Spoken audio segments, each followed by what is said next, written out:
Welcome back, everyone, to another deep dive. Today we've got something, well, pretty unique. We're digging into excerpts from the Flapaddu brothers, a tale of wits and brotherhood. Right, and it's quite a tale. It really is. Our mission here is to sort of unpack how things like wit, humor, and just a really strong bond can help tackle some, well, unexpected stuff. Even bumbling goons, as the source puts it. Exactly.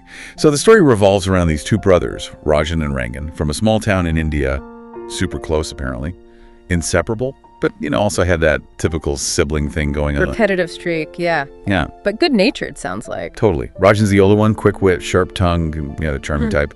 And then there's Rangan, the younger brother. Looked up to Rajan a lot, but maybe felt a bit overshadowed sometimes. The classic dynamic. So let's set the scene. You got Rajan and Rangan just strolling through this busy market one afternoon. It's just a normal day. Until it isn't. Suddenly there's this commotion. A group of these bumbling goons are hassling vendors, making trouble. Right, creating a scene. Now, most folks would probably,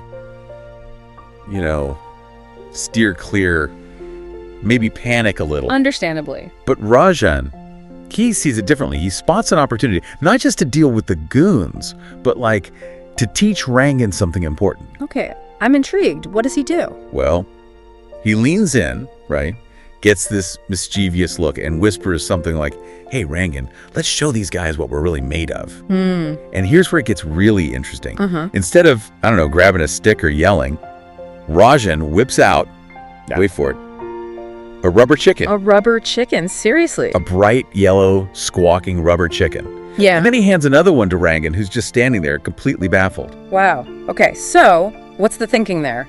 Why a rubber chicken as a weapon? That's unconventional. Right. What is going on in his head? Well, it's fascinating, actually. Rajan's choice, it just completely flips the script, doesn't it? It's more than just unconventional problem solving. It's like cognitive disruption. Cognitive disruption. Explain that. He's not just disarming them physically, he's disarming their whole mindset. Think about it.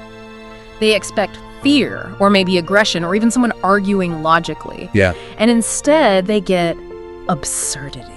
Pure silliness. It forces this rapid mental shift. Their usual tactics, their aggression, it just becomes useless because the context is all wrong. He's breaking their pattern, creating this moment of sheer confusion that disarms them way better than just fighting back would.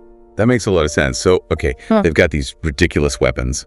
Rajan holds his chicken up high, all dramatic, and yells, "Prepare to face the fearsome Flapaddu brothers." Two Flapaddu brothers, love it. Rangan, even though he must have been thinking, what is happening? Yeah. He gets it. He plays along, so they charge.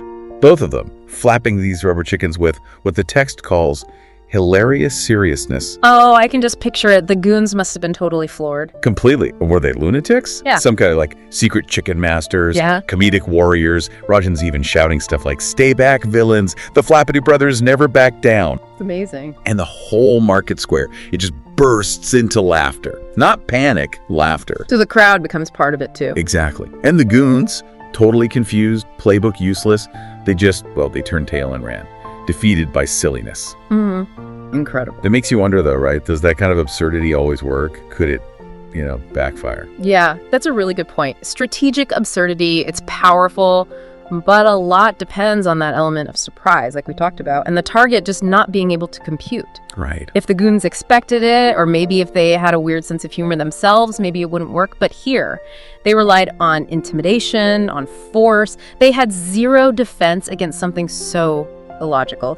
And Rajan, he actually explains it to Rangan later. He says something like, sometimes you don't need strength or power. A little humor and a lot of imagination can work wonders. Wow. It really shows that the best solution isn't always the most obvious one or the most forceful. It's about finding that weak spot, that leverage point. And here it was just pure, unexpected joy almost. Yeah, that's a brilliant takeaway.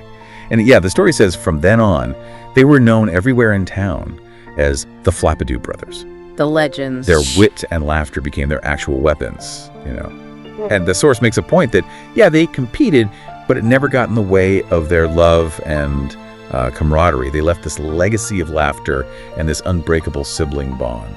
And connecting that to the bigger picture, it really shows the power of relationships, doesn't it? Especially when there's that shared purpose, that mutual support, even with a little rivalry.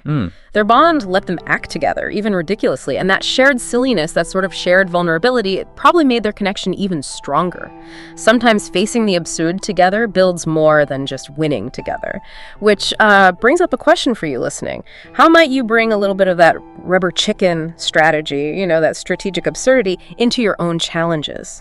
What a fantastic deep dive. Just exploring the sheer power of humor, imagination, and thinking differently when things get tough. So maybe next time you're facing something that feels, I don't know, overwhelming or stuck in a rut, think about it. How could stepping outside the box, bringing in some joy, some creativity, how could that be your biggest advantage? Just like it was for the Flapadoo brothers.